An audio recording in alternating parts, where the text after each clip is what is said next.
Normal చిన్న shot బాగాలేదు.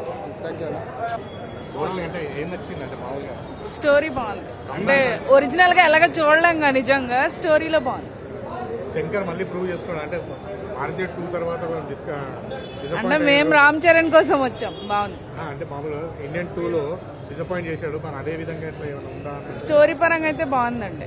బాగుంది. ఎక్కడ అంటే బోర్ ఏం అనిపించలేదు. బాగానే ఉంది. Thank you. బాగుంది. యాక్చువల్లీ ఇండియన్ 2 వల్ల కొంచెం దీని మీద ఎఫెక్ట్ పడింది, కానీ చరణ్ న్యాయం చేశాడు. స్టోరీ కూడా బాగానే తీశాడు. బాగుంది అంతా. అంటే ఇప్పుడు ఈ సినిమాలో కూడా అంటే మామూలు ఆంధ్ర పాలిటిక్స్ ని టచ్ చేసినట్టు అనిపిస్తుంది.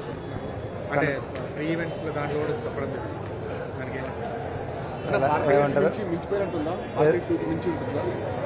ఏంటి భారతీయ 2 లెవెల్ అందుకుంటుందా? భారతీయ 2 ఫ్లాప్ కదా.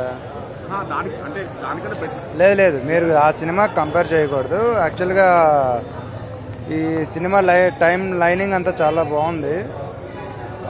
రామ్ యాక్టింగ్ కూడా చాలా బాగుంది. మనం సన్నివేశాలన్నీ కూడా బాగుంది. మ్యూజిక్ బాగుంది. మ్యూజిక్ చాలా బాగుంది. లవ్ స్టోరీ ఏదో పెద్దగా బోర్ కొట్టిందని అంటున్నారు. లవ్ స్టోరీ జస్ట్ ఇన్వాల్వ్ చేసాడు అంతేగాని ఓవరాల్ గా సినిమా అంతా చాలా బాగుంది. యాక్చువల్గా ఎలా తీయాలనుకున్నాడో అలాగే వచ్చింది.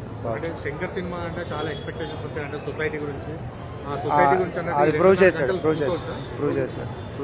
ఎక్కడ బోరింగ్ లేదు. మెయిన్ అంటే హిట్ దొరికినట్టే అంటారా?